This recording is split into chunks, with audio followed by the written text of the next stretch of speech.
ಮಾಡಿದ್ದಾರೆ. ಮುಂದೆ ಪದ್ಯವನ್ನ ನಾವು ನೋಡೋಣ.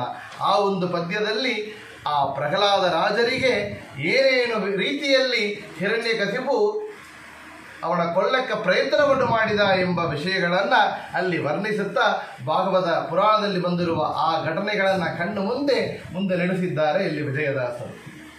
ಮಗುವಿನ ರಕ್ಕಸನು ಹಗಲಿರುಳು ಬಿಡದೆ ಹಗಲಿಂದಲಿ ಹೊಯ್ದಾನದ ಬನ್ನದ ಬನಧಿ ಗಗನ ಮಿಗಿಲಾದ ಗಣಿತ ಬಾಧೆಯಲ್ಲಿ ಒಗೆದು ಸಾವು ಬಗೆದುಕೊಳ್ಳುತ್ತಿರಲು ಹೇ ಜಗದ ಬಲಘನೆ ಸುಗುಣನಾದಿಗನೆ ನಿಗಮಾವಂದಿತನೆ ಪೊಗಳಿದ ಭಕುತರ ಅಗಲಿ ತೊಲಗನೆಂದು ಮಿಗೆ ಕೂಗುತ್ತಿರಲು ಯುವ ಯುಗದೊಳುದಾಯಾಳುಗಳ ದೇವರ ದೇವ ಯುಗಾದಿ ನಾಮ ವಿಜಯ ವಿಠಲ ಹೋ ಹೋ ಯುಗಲ ಕರವ ಮುಗಿದು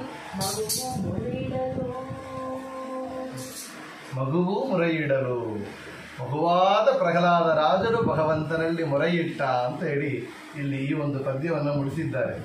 ಎಂಥ ಮಗು ಆ ಮಗು ಅಂತ ಹೇಳಿದರೆ ಆ ಮಗು ಅಂದರೆ ಇಲ್ಲಿ ಕೂಸು ಯಾರು ಅಂದರೆ ಪ್ರಹ್ಲಾದರನ್ನೇ ಇಲ್ಲಿ ವಿಜಯದಾಸರು ಹೇಳಿದ್ದು. ಯಾತಕ್ಕೆ ಅಂದರೆ 5 ವಯಸ್ಸು ಬಾಲಕ ಪ್ರಹ್ಲಾದ.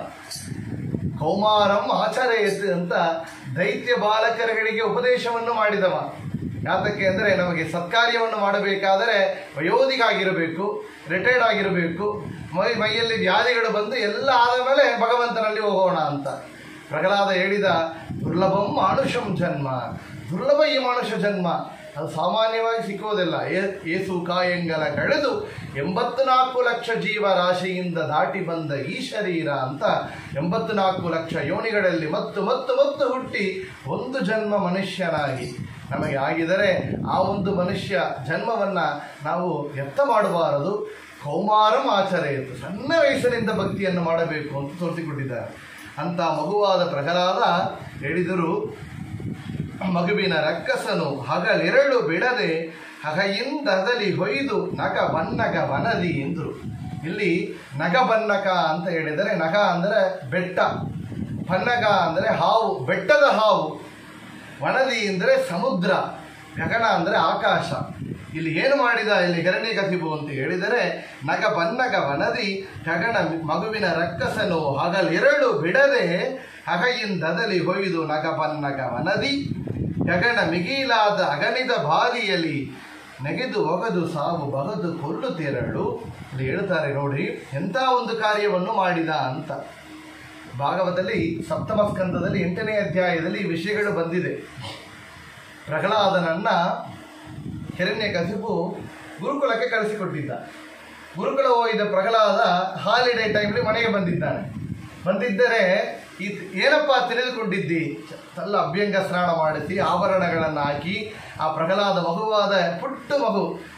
ನಾವು ಹೇಳ್ತೇವೆ ಏನೇ ಯಾರಿಗೆ ತಾಯಿಯಾದರೂ ತನ್ನ ಮಗು ಎಷ್ಟೇ ಒಂದು ಅವಲಕ್ಷಣವಾದರೆ ಲಕ್ಷಣವಾಗಿ ಕಾಣಿಸುತ್ತೆ ಮಗು. ಇಲ್ಲಿ ಪ್ರಹ್ಲಾದರಾಜರು ಲಕ್ಷಣ ಸ್ವರೂಪ. ಯಾತಕ್ಕೆ ಅಂದರೆ ವಾಯುದೇವರ ಆವೇಶ ಇದೆ ಅವರೊಳಗೆ. ಅಂಥ ಲಕ್ಷಣ ಇರುವಂತಹ ಪ್ರಹ್ಲಾದ ತನ್ನ ಮಗನೇ ಆದ ಮಗು, ಅದು ಕೂಸು ರೂಪದಿಂದ 5 ವಯಸ್ಸು ಬಾಲಕ, ನೋಡಿದರೆ ಎಷ್ಟು ಮುದ್ದಾಡಿಸಬಹುದು. ಮಡಿಯಲ್ಲಿ ಇಟ್ಟುಕೊಂಡು ಮಾತನಾಡಿದ. ಏನು ತಿಳಿದುಕೊಂಡಿದ್ದಿ ಅಂತ ಹೇಳಿದಾಗ ಹೇಳಿದಂತೆ, ಹಿತ್ವಾತ್ಮ ಪಾದಂ ಗೃಹಮಂತ ಕೂಪಂ ವನಂ ಗತೋ ಯತ್ ಹರಿಮಾಶ್ರಯೇತ.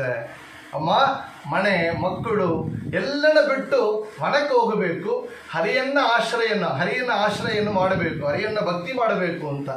ಹಿರಣ್ಯಕಶಿಪುವೇ ನಮಃ ಅಂತ ಹೇಳಿ ಉಪದೇಶ ಮಾಡಿ ಎಲ್ಲರನ್ನು ಹಿರಣ್ಯಾಯ ನಮಃ ಅಂತ ಮಾಲಕ್ಕಿಟ್ಟವ ಹಿರಣ್ಯಕಶಿಪು. ತನ್ನ ಮುಖಕಮಲದಿಂದ ಈ ಮಾತವನ್ನು ಕೇಳಿದರೆ ಎಷ್ಟು ಕೋಪ ಬಂದಿರಬಹುದು. ಓ, ಇದೇನೋ ಪ್ರಾಬ್ಲಮ್ ಇದೆ, ಎಲ್ಲಿ ಮಿಸ್ಟೇಕ್ ಇದೆ ಅಂದರೆ ಹೇಳಿಕೊಟ್ಟ ಆ ಗುರುಗುಣದಲ್ಲಿ ಮಿಸ್ಟೇಕ್ ಇದೆ ಅಂತ ತಿಳಿದುಕೊಂಡು ಮತ್ತು ಕಳಿಸಿಕೊಟ್ಟ. ಮತ್ತು 2ನೇ ಬಾರಿ ಪ್ರಹ್ಲಾದ ಬಂದಾಗ ಮತ್ತು ಹೇಳ್ತಾರೆ, ಈಗ ಏನಪ್ಪ ತಿಳಿದುಕೊಂಡಿದ್ದಿ ಅಂತ. ವನಕ್ಕೆ ಹೋಗಬೇಕು, ಹರಿಯನ್ನ ಸ್ಮರಣ ಮಾಡಬೇಕು, ಭಕ್ತಿ ಮಾಡಬೇಕು ಅಂತ ಹೋದ ಸಾರಿ ಹೇಳಿದ್ದೆ. ಈ ಒಂದು ಟೈಮ್ ಪೀರಿಯಡ್ಲಿ ಏನು ತಿಳ್ಕೊಂಡಿದ್ದಾನೆ ಅಂತ ಹೇಳಿದರೆ, ಯಾವ ಥರ ಭಕ್ತಿ ಮಾಡಬೇಕು ಅಂತ ತಿಳ್ಕೊಂಡೆ.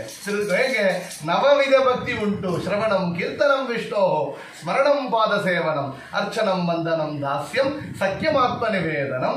9 ರೀತಿಯಲ್ಲಿ ಭಗವಂತನ ಭಕ್ತಿ ಮಾಡಬೇಕು. ಶ್ರವಣಂ ವಿಷ್ಣೋ, ಕೀರ್ತನಂ ವಿಷ್ಣೋ, ಸ್ಮರಣಂ ವಿಷ್ಣೋ ಅಂತ ಆ ವಿಷ್ಣುವನ್ನು ಒவ்வೊಂದು ಭಕ್ತಿಯ ಮೆಟ್ಟಿಲಲ್ಲಿ ಇಟ್ಟು ಭಕ್ತಿಯನ್ನು ಮಾಡಬೇಕು ಅಂತ ನವವಿಧ ಭಕ್ತಿಯನ್ನು ಹೇಳಿದಾಗ ಹಿರಣ್ಯಕಶಿಪುವಿಗೆ ತುಂಬ ಕೋಪ ಆಗಿತ್ತು. ಆ ಹೇಳಿದಂತೆ ಈ ಒಂದು ಬಾಲಕನ್ನ ಇವ ನಮ್ಮ ಶತ್ರು, ಇವ ನನ್ನ ಮಹ ಅಲ್ಲ.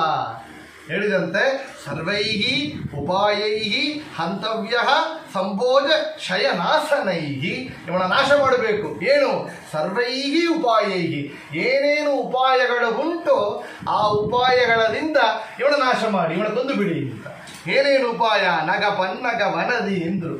ಹಾವು, ಬೆಟ್ಟದ ಹಾವನ್ನಿಟ್ಟು ಕಚ್ಚಲಕ್ಕಿಡೋದು, ಸಮುದ್ರದಲ್ಲಿ ದೊಬ್ಬಿ ಬಿಡೋದವನ, ಆಕಾಶ ಮೇಲಿಂದ ಬೆಟ್ಟದಿಂದ ಉರುಳಿಸಿ ಬಿಡೋದು, ಈ ಥರ ಏನೇನು ರೀತಿಯಲ್ಲಿ ಅವನಿಗೆ ಕಷ್ಟ ಕೊಡಬೇಕೋ ಆ ರೀತಿಯಲ್ಲಿ ಕಷ್ಟವನ್ನು ಕೊಡಿ ಅಂತ ಹೇಳಿ ಆಜ್ಞೆ ಮಾಡಿದಂತೆ. ಸರ್ವೈಹಿ ಉಪಾಯೈಹಿ. ಇದನ್ನು ಪುರಂದರದಾಸರು ಎಷ್ಟು ಚೆನ್ನಾಗಿ ಹೇಳ್ತಾರೆ ನೋಡಿ. ನಾವು ಹೇಳಿದೆವು, ವಿಜಯದಾಸರ ಗುರುಗಳು ಪುರಂದರದಾಸರು. ಅವರಿಗೆ ಸ್ವಪ್ನದಲ್ಲಿ ಬಂದು ಅನುಗ್ರಹ ಮಾಡಿದವರು ಪುರಂದರದಾಸರು.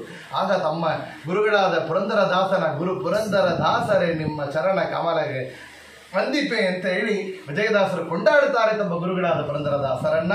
ಆ ಪುರಂದರದಾಸರು ಒಂದೇ ದೀರ್ಘ ಕೃತಿಯಲ್ಲಿ ಆ ನರಸಿಂಹದೇವರ ಅವತಾರವನ್ನು ಮಾಡಿಕೊಟ್ಟಿದ್ದಾರೆ. ನಾರಸಿಂಹನೆಂಬ ದೇವನು ನಂಬಿದಂಥ ನರರಿಗೆಲ್ಲ ವರವ ಕೊಡುವನು ಅಂತ.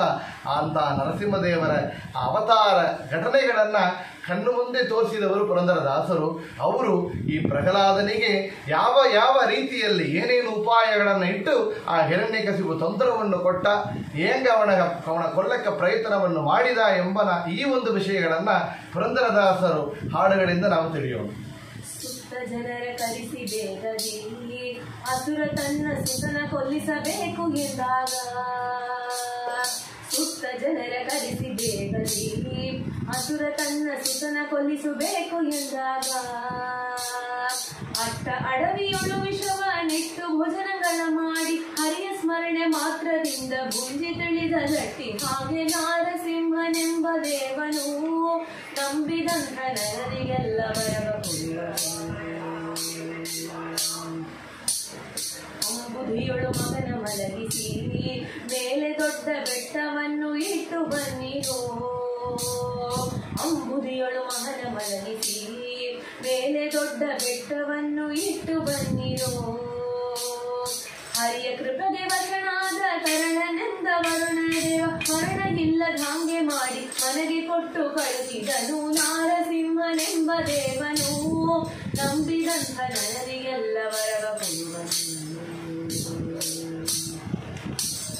ಬೆಟ್ಟದಿಂದ ಕಟ್ಟಿ ಉರುಳಿಸಿ ಅಸುರ ತನ್ನ ಪಟ್ಟದಾನೆ ಕಾಲಲ್ಲಿ ಮೆಟ್ಟಿಸಿ.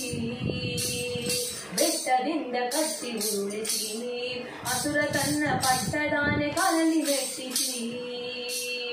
ಹರಿಗ ಒಲೆಯ ಮಾಡಿ ಸುಟ್ಟು ಹುಲಿಯ ಬೋನಿನಲ್ಲಿ ಇಟ್ಟು ಯತ್ನವಿಲ್ಲದೆ ಸುತನ ಕೊಲ್ಲಲು ಶಕ್ತನಲ್ಲದೆ ಹೋದನಂತ. ನಾರಸಿಂಹನೆಂಬ ದೇವನು ನಂಬಿದಂಥ ನರರಿಗೆಲ್ಲ ವರವ ಕೊಡುವನು.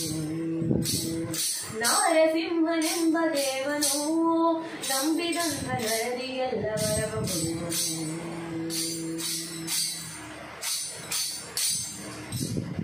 ಪುರಂದರದಾಸರು ಚೆನ್ನಾಗಿ ವರ್ಣನೆ ಮಾಡಿದ್ದಾರೆ. ಏನೇನು ಉಪಾಯ